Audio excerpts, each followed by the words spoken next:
Hi అండి. South ఆఫ్రికాలో మీ తెలుగు అబ్బాయిని.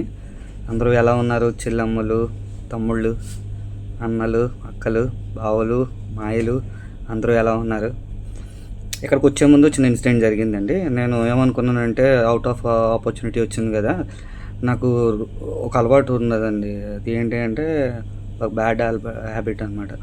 ఉదయం సాయంత్రం గుడికి వెళ్ళడం అనమాట. నాకు అదొక హ్యాబిట్ అనమాట. అయితే నేను రోజు గుడికి అన్ని గుళ్ళకి వెళ్తాను. ఖాళీగా ఉన్నప్పుడు అన్ని గుళ్ళకి తిరుగుతూనే ఉంటాను. నా పని అదే ఇంకా. అయితే నాకు వెంకన్న బాబు అంటే ఇష్టం, శివుడు, అన్ని దేవుళ్ళు అంటే చాలా ఇష్టం, ప్రాణం అండి దేవుళ్ళు అంటే.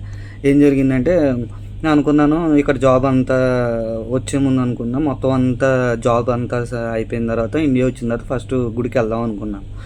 అయితే బెంగళూరు బయోమెట్రిక్ కోసం వెళ్ళాను. రిటర్న్ వచ్చేటప్పుడు ఏమైందంటే ఇలా బొట్లు పెట్టుకుంటాను కదా, ఏసీ స్లీపర్ బుక్ చేసుకున్నాను. ఆడు ఏమనుకున్నాడంటే ఇన్ని బొట్లు పెట్టుకునేటేమో దయ్యంగాడేమో అని చెప్పేసి బస్ దించేసాడు మధ్యలోనే.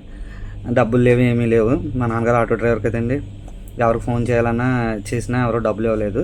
ఆఖరికి ఎవరో ఒక ఫ్రెండ్ ఇచ్చింది, థ్యాంక్ యూ సార్. అయితే తిరుపతి వరకునే బస్సులు వెళ్తాయన్నారు. విష్ణుమూర్తి లీలలు చూడండి. సరే, అయితే నాకు అర్థమైపోయింది స్టోరీ. నాకు ఇష్టమైన అమ్మవారు పద్మావతి, లక్ష్మీదేవి అంటే విష్ణుమూర్తి గుండెల్లో ఉంటుంది. సో నాకు వెంకన్న బాబు అర్థమైపోయింది స్టోరీ. అయితే ఈ బస్సు దించేసాడు చూసారండి, నా పాస్పోర్టు, లగేజ్ అన్నీ పోయినాయి. తిరుపతిలో వెయిట్ చేస్తున్నాను, రూపాయి లేదు, ఫోన్ ఒకటో ఉంది. నా టార్గెట్ ఏంటంటే దేవుడు నన్ను రప్పించుకోవడం కోసం వెయిట్ చేస్తున్నాడు. నా జేబులో ఎంత ఉన్నదో నాకే తెలియదు, 50 100 తెలియదు, హుండీలో వేసేసాను.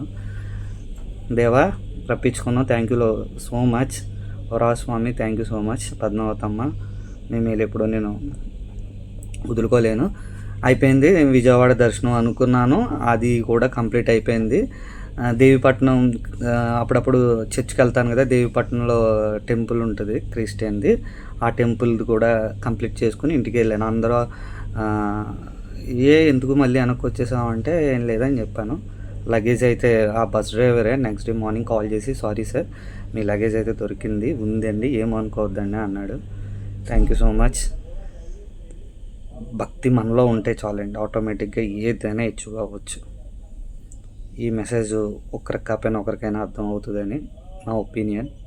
Thank you for I love my God, సబ్కా మాలిక్ ఏక్ హై, I love my India. Thank you so much.